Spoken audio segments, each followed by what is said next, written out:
Magandang gabi po sa ating lahat, mga kapatid. Yes, the Lord is faithful, purihin ang ating Panginoon. So, tayo po'y tatapusin po natin yung hindi po natin natapos na pagpapatuloy natin. Yung hindi patapos na mensahe last Sunday, kung saan tinalakay po natin ang aklat po ng Roma, Kabanata Siyam, mga talatang 6 hanggang 24. Romans chapter 9, verses 6 to 24. So, natapos lamang po natin yung verses 6 to 21. And we still have 3 verses para po tapusin natin ngayong gabi.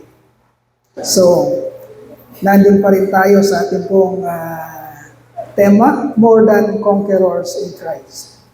At kasalukuyan tayo tumatalakay sa chapter 1, the plan before the creation. And then yung part 1 po ng chapter 1, which is elected. Okay. Chosen according to His purpose. Ang isa pong benepisyo, mga kapatid, ng ating pong pagkahirap at ng ating kaligtasan, mga kapatid, ang isang benepisyo ay tayo ay magiging matagumpay bilang mananampalataya. Naniniwala po ba kayo doon, mga kapatid? Yan. Mga kapatid, ang katotohanan po, hindi po option ang pananagumpay sa Kristiyano. Baka po naiisip natin, pwedeng hindi tayo nagtatagumpay at pwede namang nagtatagumpay bilang Kristiyano. Hindi po ganun ang scripture, hindi po ganun ang sinasabi sa scripture. Okay? Pag Kristiyano ka, magtatagumpay ka. Yung totoong Kristiyano, meron tayong mga makikitang nagsasabing Kristiyano pero hindi nagtatagumpay, hindi po yun na example ng totoong Kristiyano. Okay? Magkakalinawan po tayo.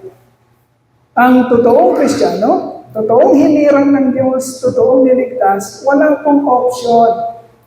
Hindi po siya nagkakaroon ng option kung magtatagumpay siya o hindi. Tandaan natin, pag Kristiyano ka, magtatagumpay ka. Amen? Payag ba kayo doon? Ayan, dapat kumbinsido po tayo na tayo po ay magtatagumpay. Sapagkat hindi po mawawalan ng kapuluhan kung ano yung pinaghirapan.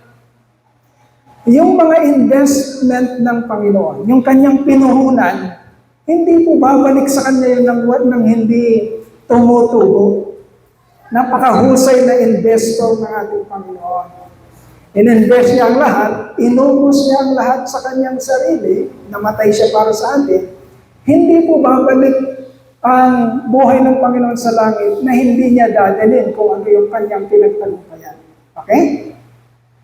So, huwag kang papayag na sinasabi mo ikaw ay Kristiyano, sinasabi mo ikaw ay hinirang, sinasabi mo ikaw ay anak ng Diyos, pinili ng Diyos, pero mas pinipili mo huwag magtagumpay sa buhay. Okay? Nagkakalinawan tayo, mga kapatid. We are more than conquerors. Huwag kang mahihiyang sabihin yan. Kasi yan yung pinagbuwisan ng kaya namatay ang Panginoon, kaya niya binigay ang kanyang buhay para magtagumpay ka, kapatid. Amen? Hindi pwedeng hindi ka magtatagumpay. Or else, winawalan mo ng kabuluhan ang pinuhunang buhay ng ating Panginoong Hesukristo. Kung hindi ka magtatagumpay. Alin lang sa dalawang nagsisinungaling? Sinabi mong Kristiyano, hindi ka nagtatagumpay. Ikaw, nagsisinungaling? Or nagsisinungaling ang Panginoon sa kanyang mga pangako. Hindi magsisinungaling ang Lord. Ang tao, pwede siyang magsinungaling. Kaya, kahit sabihin niya ng sabihin na siya ay mananampalataya, pero makikita naman siya sa mga lugar kung saan hindi siya dapat naroon, sa kabaret, sa sugalan, sa motel, kasama ng ibang sinuman, hindi po pwedeng mangyari yun sa tunay na anak ng Diyos. Sapagkat ang tunay na anak ng Diyos ay magtatagumpay. Dinidikdik tayo ng Lord yan. Kasi yan lang ang ating pag-asa, mga kapatid. You are not so convinced, persuaded about the truth of who God is and who you are and what God has done for you. You are not convinced about that. Talagang hindi ka magtatagumpay kung hindi ka kumbinsido. Pero tayo, kumbinsido tayo na napaka makapangyarihan ng ginawa ng Panginoon sa krus ng Kalbaryo. Amen ba? Makapangyarihan ba? Kung naniniwala ka, ibig sabihin, magtatagumpay ka, kapatid. Okay. 3 verses. Romans chapter 9, verses 22 to 24. And we will read. Yan. Ito na lang pong 3 verses na ito ang tatalakayin natin. What if God, choosing to show His wrath and make His power known, bore with great patience the object of His wrath, prepared for destruction? Okay, so take note, yung word na prepared for destruction. Sa Tagalog yun? Anong sa Tagalog? Nakahanda para sa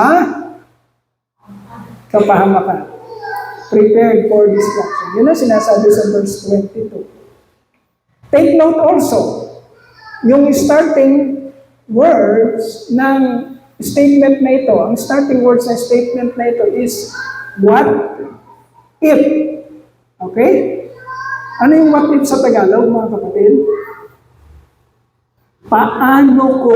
Okay? Paano ko sa Tagalog? What if sa English? And then nagtapos siya, prepared for destruction. And then verse 23 says, what if? No, another what if. Dalawang beses sinabi yung what if. Paano ko? What if He did this to make the riches of His glory known to the objects of His mercy, whom He prepared in advance for glory.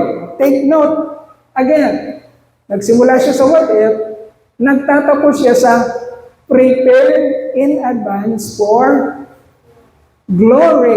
Sa unang statement, sa verse 22, prepared for destruction. Ito naman, prepared in advance for glory.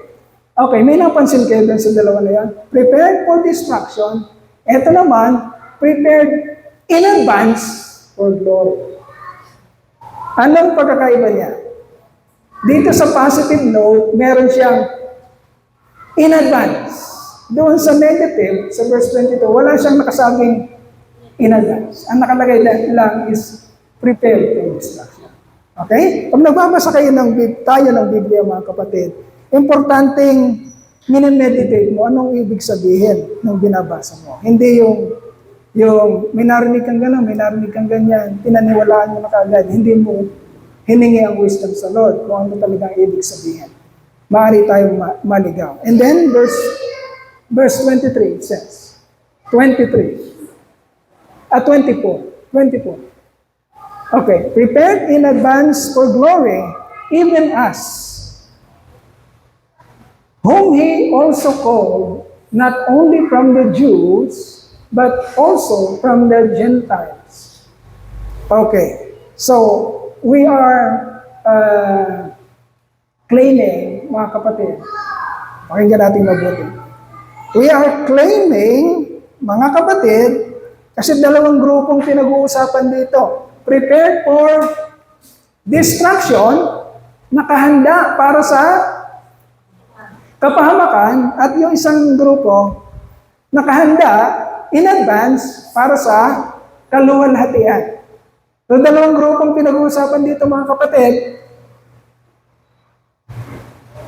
Kaya papakinggan natin mabuti para hindi tayo, pagdating ng kapanahunan, hindi tayo magugulat. Sapagkat hindi nagugulat ang mga anak ng Diyos. Amen? Hindi nagugulat ang mga anak ng Diyos sa kung anong nangyayari sa mundo. Because we are the children of light. We are enlightened. Pinapakita sa atin ng Lord what is to be expected. Maybe not specific, yung talagang kung anong mangyayari, but meron talaga tayong hint, binibigyan tayo ng Lord ng wisdom.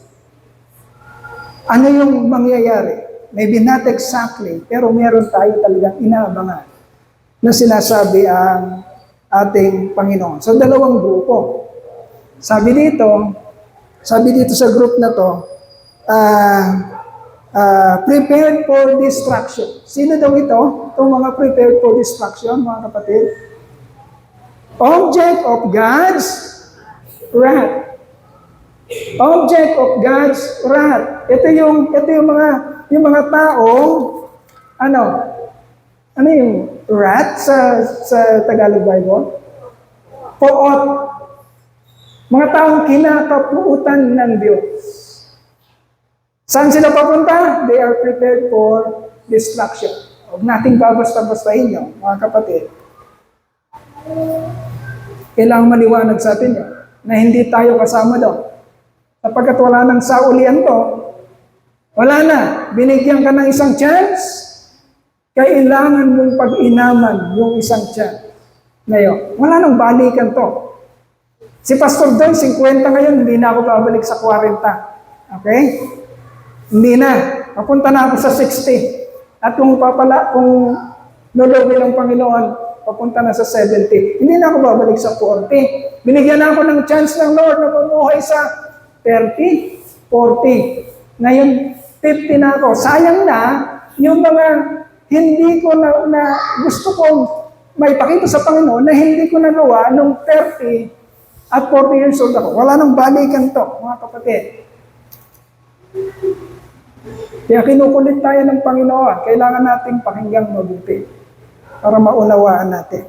And then, yung isang group, ang sabi doon, they are prepared in advance for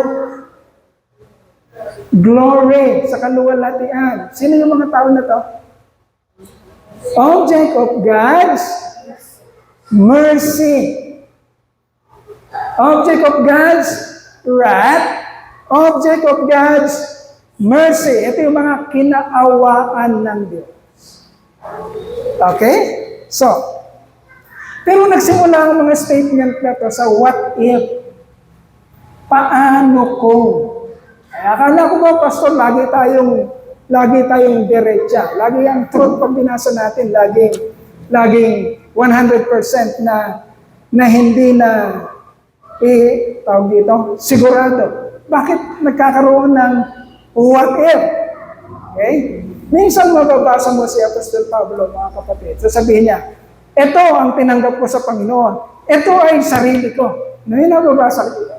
Itong sasabihin ko na ito ay sarili ko. Hindi ko sinasabing sa Panginoon to. May nababasa kayong gano'n na sinasabi ni Apostol Pablo? Meron.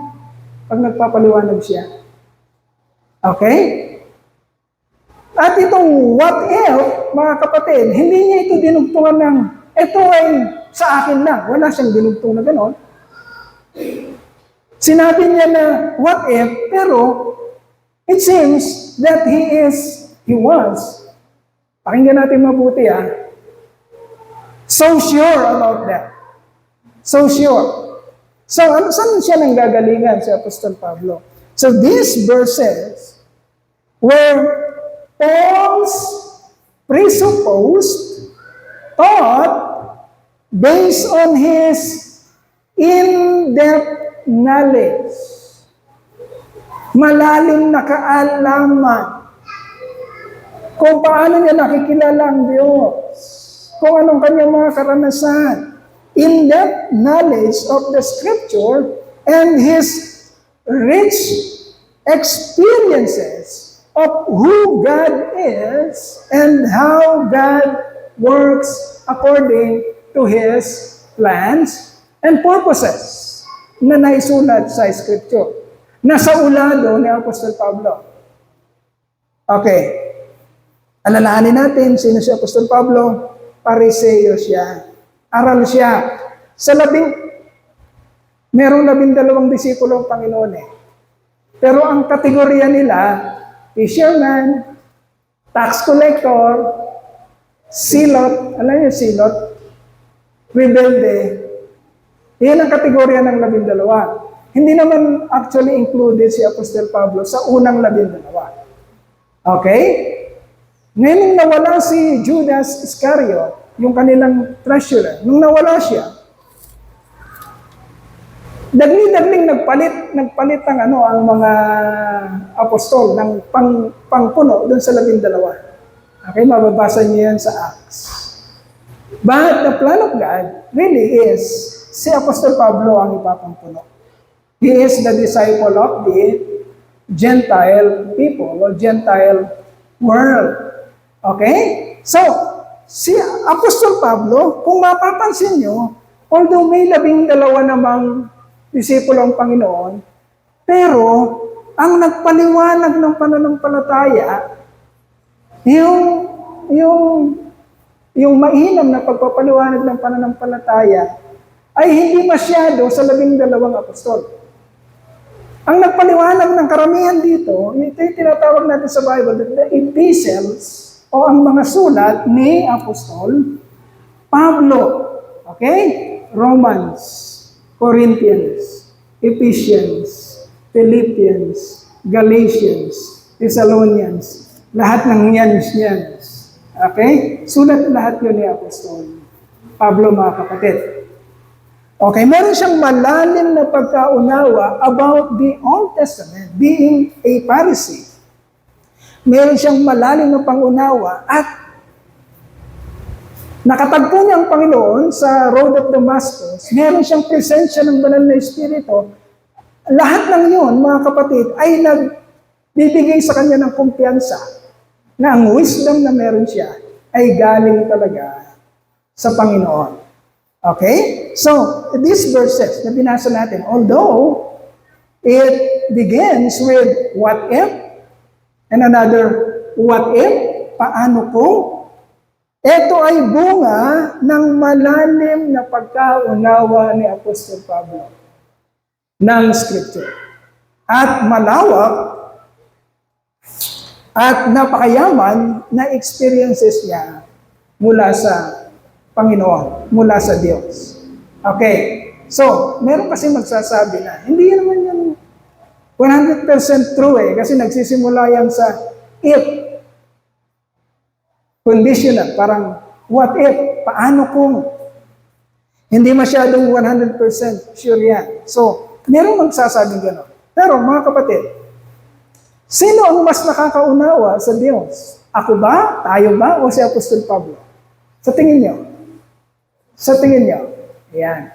So para sabihin mo na yung sinasabi ni Apostol Pablo ay baka hindi tama, kailangan, ito mga kapatid, pakinggan mabuti, kailangan meron kang i-offer na mas malalim at mas proven na paliwanag maliban sa paliwanag ni Apostol Pablo.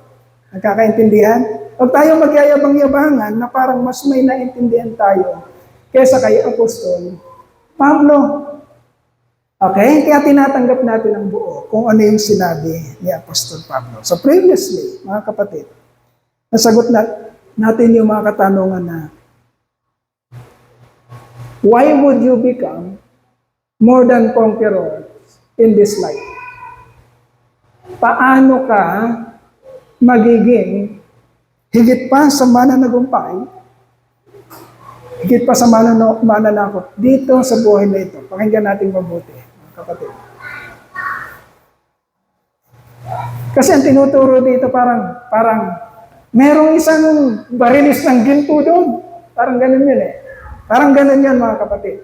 Higit pa doon, understatement pa yun. Kumbaga, merong isang bolt o isang load ng ginto doon na makukuha. Parang ganun yan Kung talaga nauunawaan natin. Pero higit pa yun doon. Pagka yun ang hindi nga. Nagkukumahog tayo noon. Kasi talagang pakinabang ang pupuntahan natin. Sure na pakinabang. Meron tayong mapapakinabangan. So, ang tanong dito, paano ba tayo talagang nagiging higit pa sa mananagumpay? Higit pa sa mananakot sa buhay na ito? Paano nangyayari yun?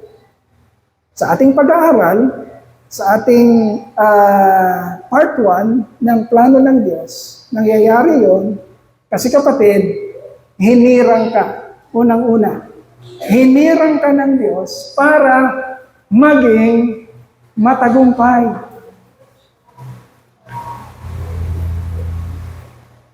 At hindi sasabla yun. Tandaan mo yan.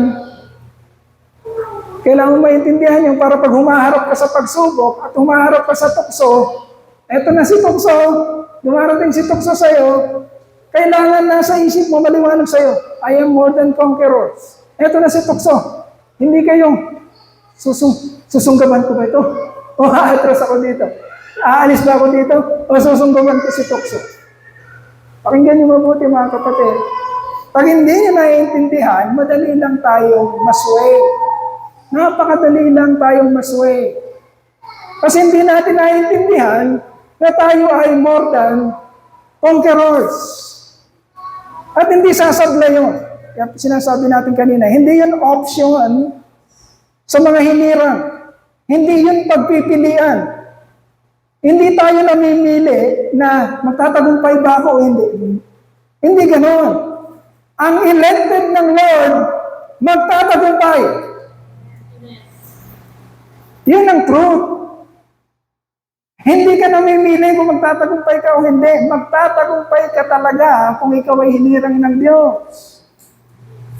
Kaya ang tanong dyan, why would you become more than conquerors in life? Because, sa una-una pa lang, hinirang ka ng Diyos para maging kaluwalhatian niya. Kaya magtatagumpay ka sa buhay na ito. Okay? Huwag mo rin isasalalay yung pananampalataya mo dahil sa mga nagsasabi na, ay ba't siya mas nauna siya sa akin na, mas matanda siya sa akin na, mas matagal na siya sa pananampalataya. Ba't gano'n ang nangyayari sa buhay niya? Huwag mong isasalalay ang isip mo sa mga tao o sa mga claim ng tao. Okay? Wala sa ating nakakaalam kung sino talaga yung hinirang ng Diyos. Pero, mga kapatid, sa iyong sarili, listen very carefully, sa iyong sarili, napuprove mo, listen very carefully, napuprove mo, ano yung prove sa Tagalog? Napapatunayan mo sa iyong sarili kung nagtatagumpay ka ba o hindi. At yun ang nagbibigay sa iyo ng kumpiyansa na palaki ng palaki yung kalaban, parang si David, palaki ng palaki yung magnitude o yung arena ng labanan. Palaki ng palaki, pero nagkakaroon ka ng kumpiyansang humarap. Bakit? Dahil sa mga pagtatagumpay na ginagawa ng Panginoon sa buhay mo. So you will really become more than conquerors in this life if you are an elect of God. Can be traced back. Why would you become more than conquerors? It can be traced back from the very beginning. God elected people for His glory, and therefore, His elect will display a victorious life. Kasi yun lang ang purpose, mga kapatid. Bakit ka inelect? Para sa kanyang glory. Kaya kanya hinirang para sa kanyang glory. At ang glory niya ay lulutang kung nagtatagumpay ka. Nasaan ang glory ng Lord? Doon sa, eto na yung tukso. Tingnan niyo kung may glory ang Lord dito. Eto na yung tukso. Nung makita mo si tukso, Lord, mamaya ka na. Eto muna. Nasaan ang glory ng Lord doon? Walang glory ang Lord doon. Nasaan ang glory ng Lord? Pag dumating kapag subukan, dumating si Goliath, yung mga mountains ng buhay, at para kang pinitpit na luya na magpapakatalo ka na lang. Ayaw mo nang lumaban. Nasaan ang glory ng Lord doon? Ang glory ng Lord is yung, para kasi David, na pagdating ni Goliath, pinitpit na luya lahat, pero itong isang hinirang ng Diyos, sino ka? Nahahara-hara sa daan ng makapangyarihan kong Diyos. Tabi ka dyan. Parang yun ang sinasabi ni Jesus Christ. If you have faith, as little as a mustard seed, then you can say to this mountain, move, and it will move. Yun ka.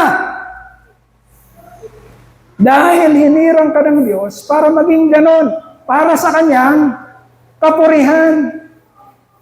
Kung walang magiging ganon sa mundo, mga kapatid, kung walang magiging ganon sa mundo, yung nagtatagumpay bilang mananampalataya, kung walang ganon, sinungaling si Jesus. Hindi totoo yung mga pangako. Kailangan may ganon. Hindi option yon sa mga hinirang ng Diyos. Talagang magtatagumpay sila sa buhay na ito. Dahil yun ang plano ng Diyos. So why would you become more than conquerors? Because God elected you to be one. To be a more than conqueror. Now, number two, who and what influenced God's election of His people?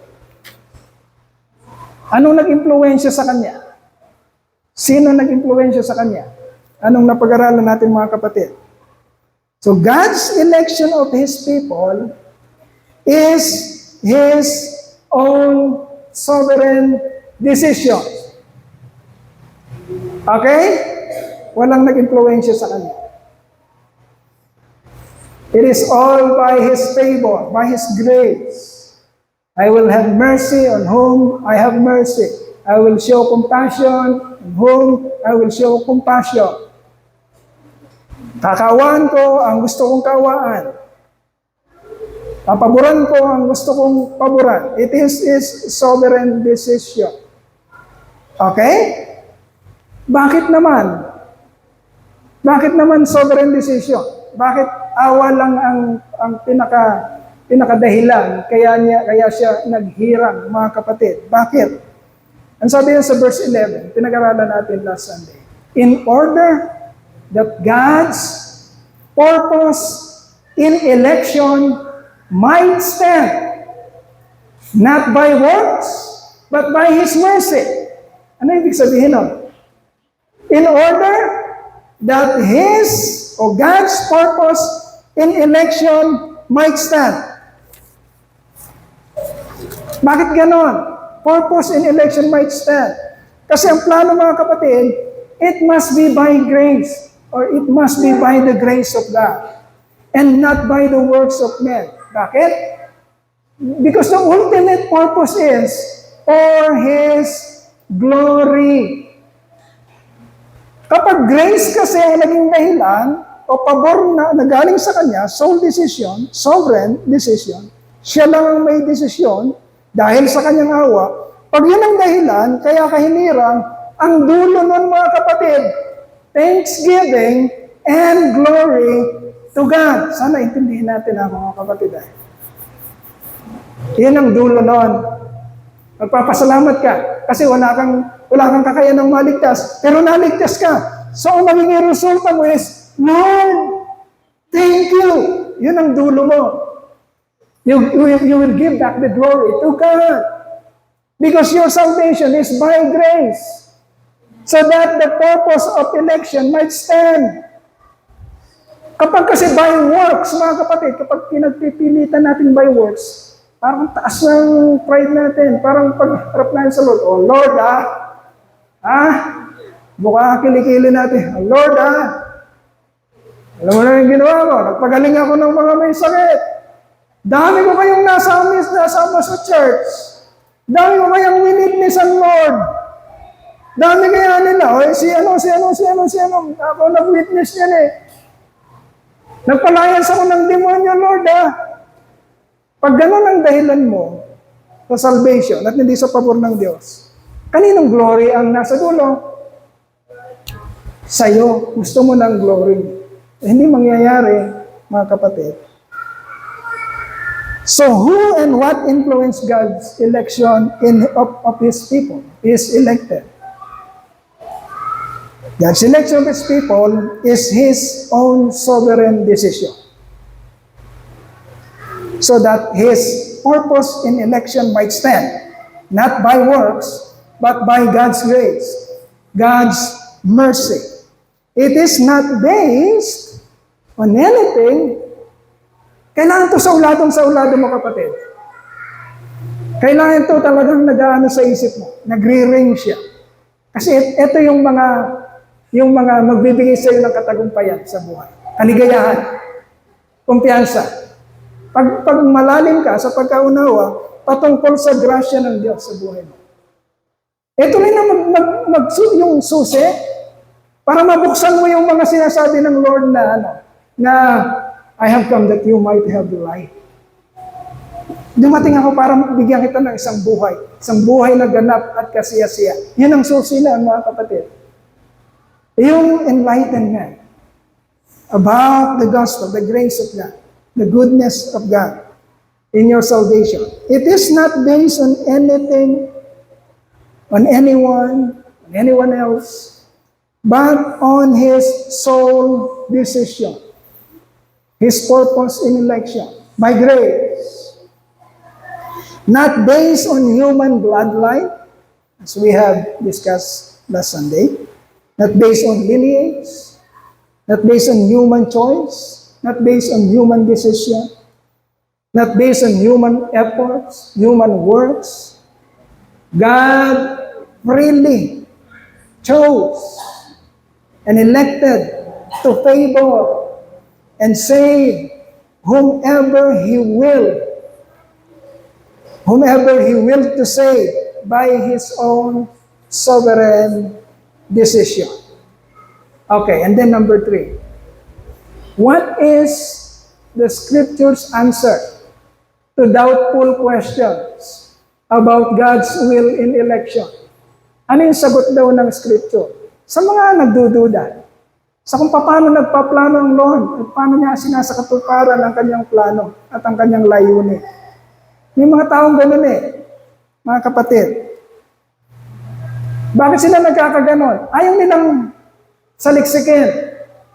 Meron silang ready at, pakinggan mabuti meron silang naka-ready at ikinahon na thoughts, ikinahon na kaisipan patungkol sa kung sinong Diyos, ano lang dapat siya, ano lang dapat isipin ng Diyos, ano lang dapat ang gawin ng Diyos. Makakahon ng Diyos dito sa isip. Hindi nila sasaliksikin sino ba talaga ang Diyos. Ang gusto lang nila yung nakakahon na Diyos dito sa kanilang isipan.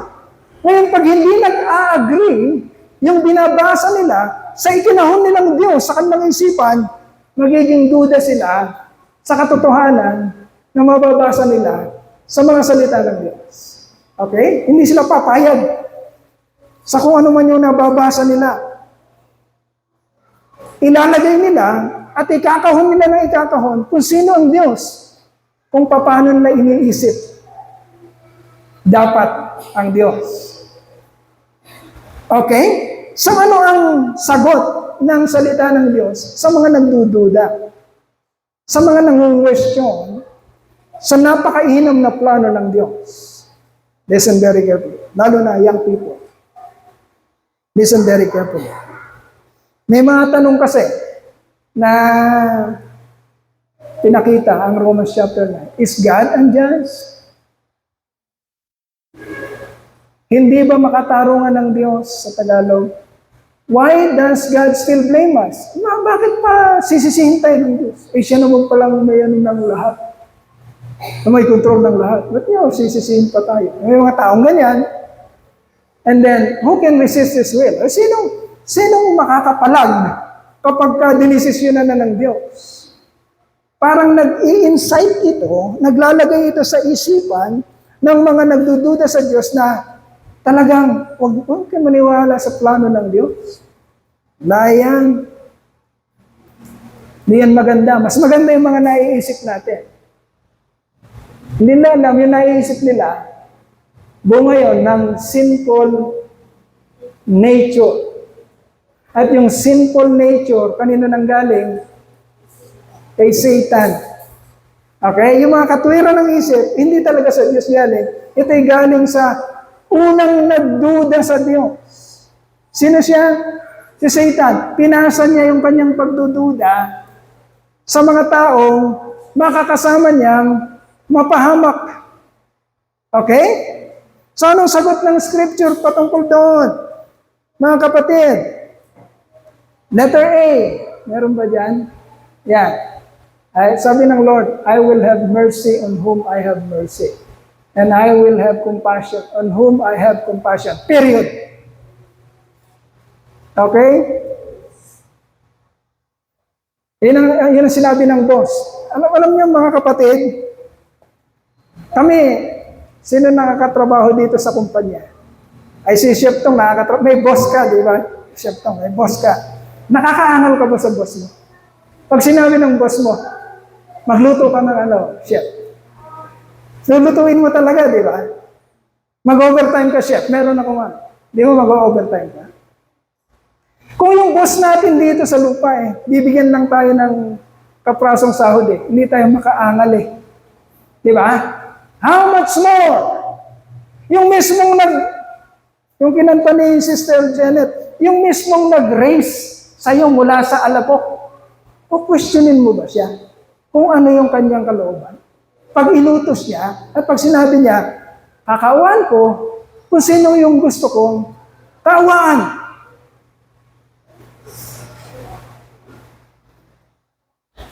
Si Pastor Jonathan nga nagtatrabaho siya sa isang malaking kumpanya sa, ang tawag dito? San Miguel na ba yan ngayon? San Miguel na. San Miguel. Pag sinabi ng boss na wala yung yung tawag dito, yung karindihan mo, wala, hindi darating, ikaw mag-overtime. Walang magagawa si Pastor Jonathan Susunod siya, kahit gustong-gusto niya umuwi. Kahit gustong-gusto niya makasama yung kanyang pamilya, susunod siya kasi may boss siya. Ang pinag-uusapan natin mga boss, ito yung mga boss na tao, pero hindi tayo makaangal. Pwedeng yung mga boss na tao, meron silang pangit na motibo. Okay? Pero yung boss natin sa langit, na walang pangit na motibo, siya ba yung pagdududahan natin? At hindi natin tatanggapin ng maluwag sa ating kalooban kung ano yung sinabi niya at inutos niya at di natin gagawin. I will have mercy on whom I have mercy, and I will show compassion. I will have compassion on whom I have compassion. Dinugtungan niya, it does not depend, therefore, on man's desire or on man's decision or effort, but on His mercy. At pinaliwanag natin kanina kung bakit mercy ang batayan ng salvation. Para sa dulo, for His glory. At hindi para sa iyo, glory mo. Okay, and then, yung sagot niyang pangalawa, sinabi niya, but who are you, O man, to talk back to God? Shall what is formed say to him who formed it, why did you make me like this? Parang sa kumpanya din. Matagal na ako dito 10 taon na ako sa kumpanya. 10 taon na ako May dumating na na isang malakas kay boss. Okay? May dumating na isang malakas kay boss. Mas masipag ka doon, mas tapat ka kaysa doon. Pero yung isa, dumating, malakas to kay boss. Although mas matalino ka sa kanya, mas masipag ka sa kanya, mas tapat ka sa kanya, dahil ito yung malapit kay boss, ang sabi niya, Doy, ipopromote ko yung 2 taon pa lang ka darating ikaw 10 taon ka na. Masama ang kalooban mo, pero may magagawa ka ba sa kumpanya natin dito? Wala. Masama yung kanilang desisyon desisyon ng tao masama, pero wala kang magawa. How much more? Yung desisyon ng langit, na hindi naman masamang desisyon, na pinag-isipan ng napakatinding pag-iisip kung gaano yung ginamit niya sa ayos at pag-maintain ng isang universo, yung wisdom na yun. The same wisdom. Ginamit niya para iligtas ka. Kyle, para iligtas ka, Kuya Henaro. Ang pagdududahan mo yung katalinuhan na yun. Magpasalamat ka sa Lord dahil niligtas ka, hinirang ka, at gagawin ka niyang mapanagumpay dito sa mundong ito. But who are you? Sino ba tayo na nangungwestiyon? So God explicitly says that as Creator, He has all the right to create and make things according to His good purpose. Meron siyang karapatan. But we, a creation, has no right to question God. Wala tayong karapatang mang-question sa Kanya. Lord, bakit ako? Lord, bakit mas magaling naman ako kayo sa Kanya? Bakit siya hindi nakakaranas? Bakit siya di yumayaman? Bakit ako, naglilingkod ako sa iyo, hindi ako yumayaman? Di ba? Ba't i-question mong Lord sa wisdom niya? Anong hinahabi niya habang nabubuhay ka dito sa mundo? Anong hinahabi niya para sa bandang huli, ang buhay na yan, kahit nahihirapan, ay magbibigay ng kapurihan sa kanyang banal na pangalan.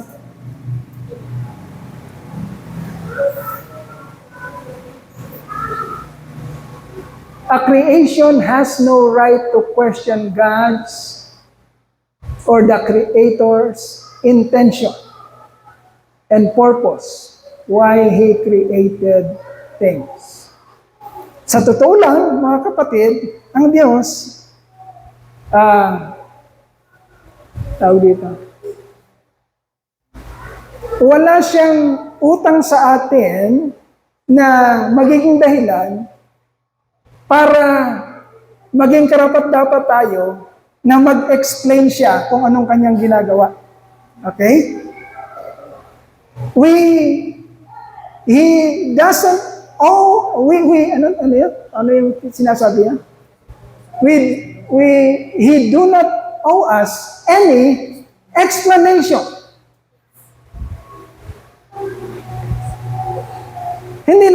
Wala tayong karapatang hingin na explanation sa Lord. Pero tingnan niyo ang Lord, sa kanyang kabutihan. Tumatakbo ang istorya ng sangkatauhan. Mula sa kay Adan, papunta sa ating kapanahunan, thousands of years, at ang history, ang istorya ng sangkatauhan ay pinapatakbo ng Diyos, mga kapatid, dahil sa kanyang matinding pasensya. Ito yung sinasabi dito. What if, verse 23, middle. Dahil sa kanyang matinding pasensya, what if He did this to make the riches of His glory known to the objects of His mercy, whom He prepared in advance for glory? Mga kapatid, tayong mga hinirang, o sana lahat ganito ang takbo ng isip natin, mga kapatid. Tayong mga hinirang, enlightened tayo, pinapapanood sa atin ng Diyos, pinaliliwanag niya sa atin, sa takbo ng istorya ng sangkatauhan, mula kay Adan, papunta sa panahon natin, papunta sa Revelation, sa Apokalipsis, pinapakita sa atin at pinapaliwanag ng Lord ang lahat sa ating object of His mercy para makita natin gaano katindi ang hinabi ng Diyos. Pinag-aksayahan niya ng panahon para ipaliwanag lang sa isip natin ang kanyang napakainam na layunin sa mga taong ililigtas niya. Pag nauunawaan mo kasing malalim yan, mga kapatid, ito talaga yung nagpapasabog ng iyong isipan. at nagbibigay ng desire sa iyong puso na talagang sumamba ng makatotohanan sa Panginoon sapagkat naiintindihan mo kung gaano katindi ang kanyang awa, ang kanyang grasya at pabor na ibinigay sa iyo, na ipinaliwanag niya at patuloy niyang pinapaliwanag sa tinatakbong istorya ng sangkatauhan. Na-amaze tayo doon. Yan tawag natin sa grace ng Lord is really amazing grace. Ang hinirang ng Diyos, aabot talaga siya doon. Mga kapatid, listen very carefully. Ang hinirang ng Diyos, aabot siya talaga doon. That he or she will be amazed. He will be amazed. Mamamangha talaga siya. At doon siya mahahumble na gusto. Doon siya mahahumble, Lord. Talagang napakainam ng iyong gawa na kaligtasan. At salamat. Isa ako sa pinagtapunan mo ng iyong grasya, ng awa. And I'm so amazed, Lord God. What an amazing grace you have bestowed upon me, a wretched man. Maunawaan talaga. Kagaya ng sabi ni Apostol Pablo, what a wretched man I am. Who will rescue me from this bondage of decay? Thanks be to God through the life and the sacrifice of the Lord and my Savior, Jesus Christ. Yun yung istorya na yan, naiintindihan mo. Mula kay Adan, kay Jesus Christ, sa'yo ngayon, at sa kung ano yung future na darating. Yan ang nagpapasabog sa isip mo. Lord, I worship you. I really worship you. In spirit and in truth. Okay. Mga kapatid, life's question. Life's question. Ano yung life's question natin, Brother Middle? Sa ating grouping. Yan. Sa ating grouping, mga kapatid, ito po yung itatanong natin sa ating sarili. Ito din yung i-express natin o ating papatuto sa ating pong mga kagrupo. Paano nakakatulong sa katatagan ng iyong pananampalataya ang pagkaunawa na ang Diyos ang nag-iisang may akda at may kontrol ng iyong pagkahirang patungo sa kaligtasan? Okay, paano yung pagkaunawa na yun? Yung mga pinag-uusapan natin, nakakatulong sa pag-grow, pagtingkad, pagkatatag ng ating pananampalataya. Okay. Sister Mia?